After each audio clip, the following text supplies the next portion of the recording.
पलट से कांग्रेस के मौजूदा एमएलए सुखपाल सिंह खैरा, जिनका चंडीगढ़ स्थित 5 सेक्टर में कोठी को ईडी की तरफ से अटैच कर लिया गया है, जिसकी जानकारी कल बीते दिन एक प्रेस नोट के जरिए दी गई और उसमें साफ तौर पे कहा गया कि उनकी जो प्रॉपर्टी, जो चंडीगढ़ की प्रॉपर्टी, जो घर है जिसको 3 करोड़ से ज़्यादा जिसकी कीमत है, उसको प्रॉपर्टी को ईडी की तरफ से अटैच कर लिया गया है। आपको बताना चाहेंगे ये मामला 2014 का है, जब अकाली सरकार होती थी। एक एफआईआर जो है वो दर्ज की जाती है, जो उस समय मार्केट कमेटी के चेयरमैन गुरदेव सिंह थे, उनके ऊपर ये मामला गुरदेव सिंह के द्वारा जो है एक गुरदेव सिंह नाम का जो शख्स था, जो मार्केट कमेटी के चेयरमैन थे, उनके खिलाफ एक जो खेप मिलती है ड्रग्स की, जिसके बाद जो है उनके ऊपर एफआईआर दर्ज की जाती है 2014 में। 2015 में ये मामला जो है ईडी के पास पहुंच जाता है। आपको जानकारी के लिए बताना चाहिए, गुरदेव सिंह जो है वो सुखपाल सिंह खैरा के बहुत खास थे। अक्सर जो है गुरदेव सिंह को सुखपाल सिंह खैरा का राइट हैंड, एक दूसरे को राइट हैंड भी कहा जाता था। मामला वहाँ से शुरू होता है जब एफआईआर दर्ज होती है। मामले में सुखपाल सिंह खैरा का नाम सामने निकल कर आता है। कारण क्या है कि ये दोनों बहुत नज़दीकियाँ थी, जिसके चलते जो है ये पूरा मामला उठता है। जब ये खेप पकड़ी जाती है तो इस मामले में ये चीज़ सामने निकल कर आती है कि इस खेप के दौरान जो पैसे बरामद किए गए, उसी के पैसों से जो ये प्रॉपर्टी जो चंडीगढ़ वाली है वो सुखपाल सिंह खैरा ने खरीदी थी, जिसके बाद ये लगातार इस मामले की जांच की जाती है।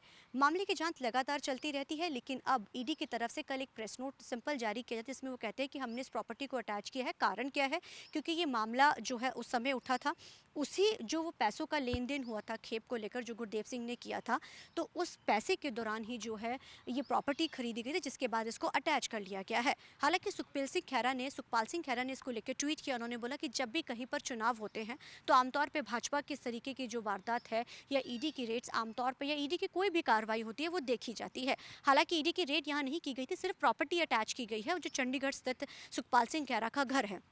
वहीं इसको लेकर लगातार जो ट्वीट कांग्रेस की तरफ से किए जाते हैं, जो मौजूदा सांसद हैं सुखजिंदर सिंह रंधावा, या फिर बात की जाए राजा वड़िंग की, लगातार वो ये कहते हैं कि जब चुनाव आने को नज़दीक होते हैं तो भाजपा का अपना काम जो है वो शुरू हो जाता है।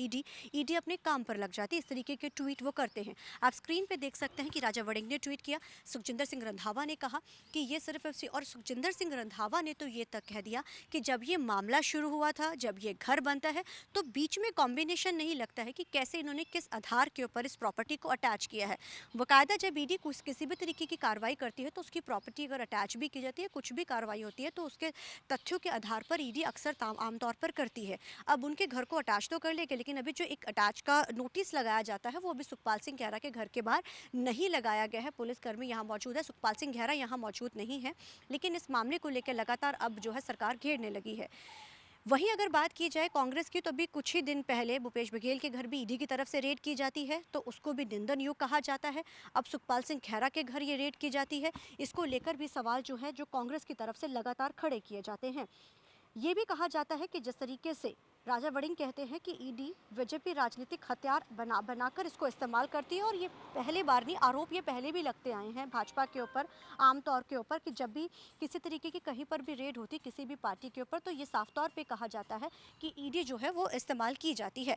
अब सुखपाल सिंह खैरा के साथ जो अब देखना ये रहेगा कि प्रॉपर्टी तो अटैच कर ली गई है, और जिस तरीके से अब कार्रवाई आगे किस तरीके की ईडी की रहती है। हालांकि सुखपाल सिंह खैरा ने ट्वीट ज़रूर किया है, और उन्होंने ये ट्वीट कहते हुए कि ये गलत है, यहाँ तक कि उसने मौजूदा सरकार जो पंजाब की, उस पर भी आरोप लगाए। लेकिन ये जो मामला है ईडी से जुड़ा हुआ है, ईडी सेंटर के अंडर आती है, और जिस तरीके से ये, क्योंकि भाजपा मामला बहुत पुराना है, अब ऐसे में इस मामले में आगे क्या होता है वो देखना बड़ा अहम रहेगा। लेकिन हाल फिलहाल ये ज़रूर कहा जा सकता है कि कांग्रेस इसको लेकर लगातार अब बगावत करना शुरू हो चुकी है। उनका ये साफ तौर पे कहना है क्योंकि अब 2027 में पंजाब में विधानसभा चुनाव होने जा रहे हैं। अब ऐसे में क्योंकि भाजपा का कहीं ना कहीं फोकस अब पंजाब पर भी बढ़ता जा रहा है, ये उनका कहना है। और 27 के चुनाव में कांग्रेस को जो है पार्टी के रूप में, वो कहते हैं, कांग्रेस का ये दावा है कि 2027 में हम लोग जो है यहाँ सरकार बनाने जा रहे हैं। हालांकि हर पार्टी दावा चुनाव से पहले करती है, लेकिन अभी कहना बड़ा मुश्किल, क्योंकि अभी समय बहुत दूर है चुनाव का, लेकिन ये कांग्रेस दावा ज़रूर कर रही है।